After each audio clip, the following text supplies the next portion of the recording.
If you're growing your own food alone or planning to, there's a good chance you're about to overplant the wrong things and underplant the ones that would actually feed you. By the end of this video, you'll know exactly how many plants you need, by crop, to cover a real portion of your food for the year.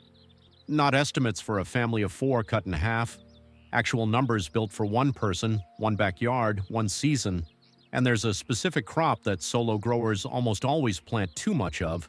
It takes up more space than almost anything else, produces almost no calories, and won't carry you through a single week without the grocery store. Chances are it's already in your plan. Let's fix that. Before we get into it, there's a free planting calculator in the pinned comment. Once you watch this video, you'll know exactly what to put in it. It builds your personal plant list in about 2 minutes.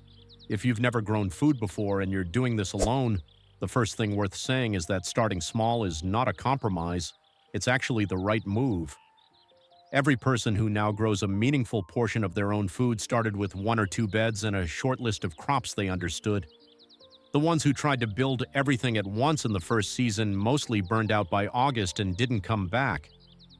So if you're at the beginning, you're in a better position than you think, because you haven't made the expensive mistakes yet. Every guide, every chart, every planting calculator out there was built for a family. 4 people, big harvest, fill the pantry. You open the same resources everyone else opens, see 15 to 20 tomato plants per person, and you either follow it and end up with more food than you can process alone, or you divide by 4, plant 5 tomatoes, and realize by August that your math was right but your strategy was wrong. The problem isn't the numbers. Planting for one person has its own logic, and nobody talks about it directly. Here's the framework that works for solo growers. 3 questions, in order. Answer them honestly and the whole plan clicks into place. Question 1. What do you actually eat? Not what you plan to eat, not what you think you should eat because you're trying to be more self-sufficient. What you eat right now, every week, without thinking about it. Here's something you can do today, before you buy a single seed.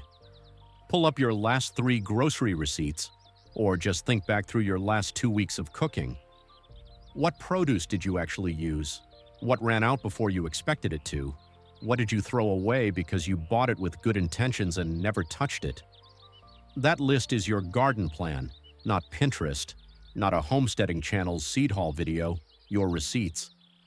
If you're buying a 5-pound bag of potatoes every 2 weeks, that's 130 pounds over a year. At roughly 2 pounds per plant, that's 65 potato plants to cover your full consumption. You probably won't grow all of that in year 1, and you don't need to, but now you have a real number to work toward, not a guess. Most people plan a garden around what sounds productive to grow. A backyard food system plans around what disappears from the kitchen every week, and once you have that number, what you actually consume, the next question is where most solo growers quietly lose all of it. Not in the planning, in the choosing. Question 2. Which crops earn their space? This is where solo growers have an advantage over families, and most of them never use it. A family of 4 needs volume. They're canning quarts of tomato sauce, filling a chest freezer, processing bushels at a time. A solo grower doesn't need volume, a solo grower needs efficiency. Crops that produce continuously, store without effort, and stretch across multiple meals. Pole beans are the clearest example. 10 to 15 plants will outproduce most solo growers through the season, but if you stop picking some of those pods and let them dry on the vine, those same plants give you shelf-stable protein that lasts through winter. Fresh green beans in summer, dried beans in January. One planting, 2 completely different food sources.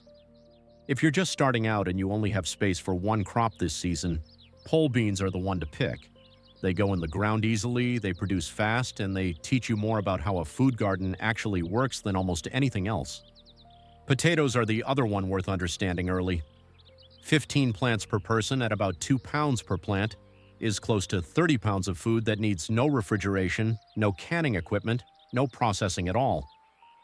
Dig them up, let them sit in a cool, dry spot for 2 weeks to toughen the skin. That's all curing means. And they'll keep feeding you for months. You can even grow potatoes in a large bag or a deep container if you don't have ground space yet. A single grow bag with 5 seed potatoes costs almost nothing to start and gives you 10 to 15 pounds of food by fall. Winter squash, 1 or 2 plants per person will produce 10 to 15 pounds each. A cured butternut, same idea. Let it sit somewhere cool and dry after harvest. Holds on a shelf for 4 months without doing anything to it. One plant, 4 months of a vegetable that shows up in soups, roasted sides, and pasta all winter. And for dry beans, 15 plants per person produces roughly 2 cups per plant over a season. Serious calories in a very small footprint. This is where the backyard stops being a hobby and starts being a food system.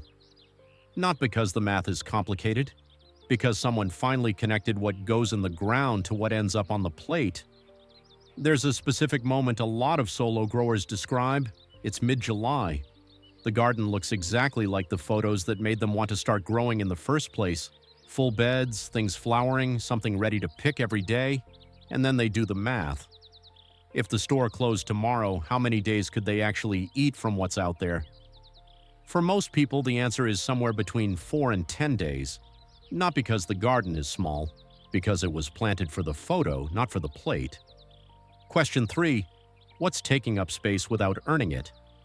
The crop that solo growers almost universally overplant is leafy greens. Lettuce, salad mix, arugula, spinach. Healthy, fast-growing, and they look productive. But a full head of lettuce has about 15 calories. A generous salad bowl might reach 50. You could eat everything in a 4x4 bed of lettuce in 2 days and still need to cook dinner. Leafy greens are not a food security crop. They're a supplement. 1 or 2 Swiss chard plants give continuous harvest of something far more nutritious all season long. That's the right proportion. 4 dedicated rows of salad mix is square footage that could be growing calories instead. This doesn't mean never grow greens. It means they belong at the edge of the plan, not the center of it. The center of a solo food garden should hold crops that produce calories, store without equipment, and show up in meals more than once a week. Potatoes, dry beans, pole beans, paste tomatoes. 5 plants of a variety like San Marzano will cover most of a year's worth of sauce and cooked tomato dishes, winter squash. Those 5 categories sized to what you actually eat are the foundation. Everything else is a bonus. Like I mentioned at the start, the free planting calculator is in the pinned comment. Put in what you actually cook, and it builds the exact list for you: crops, plant counts, and space estimate for one person. Takes about 2 minutes. If you'd rather work through the logic here first, this is the short version. Pick 2 or 3 crops from that foundation list, the ones that show up most in your actual cooking. Get 1 raised bed or 4 large containers. That's enough to start. In year 1, the goal isn't to cover your full consumption. The goal is to understand how your specific space produces, which crops work well where you live, and what you'll actually maintain through a full season alone. 1 4x8 raised bed, well planted, will produce more usable food than most people expect. Pole beans along a trellis on one end, 4 or 5 tomato plants down the middle, potatoes in a bag beside it. That setup, managed by one person with an hour a week, starts moving the needle on your grocery bill by late summer and teaches you everything you need to know to scale up next year. The mistake is waiting until you have the perfect setup to start. The person who plants 5 potato plants this spring knows more by October than the person who spent the whole season planning the ideal garden. Most solo growers don't need more space. They need a clearer plan for the space they already have.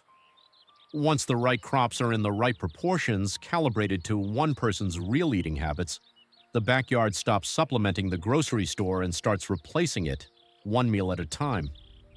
For people who want to take that organizing step further, there's a resource called the Backyard Miracle Farm System that lays out this kind of intentional food setup in a structured way. Everything in this video is enough to get started on your own, but if you want a more complete framework already built out, the link is in the pinned comment. 3 questions. What do you actually eat?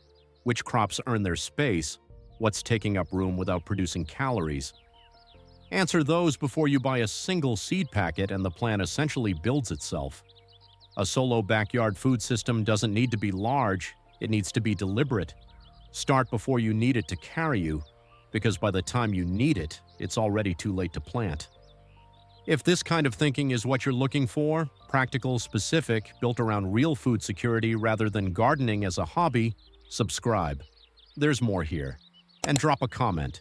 What's the first crop you're committing to this season? Seeing what people are actually planning helps everyone think more clearly.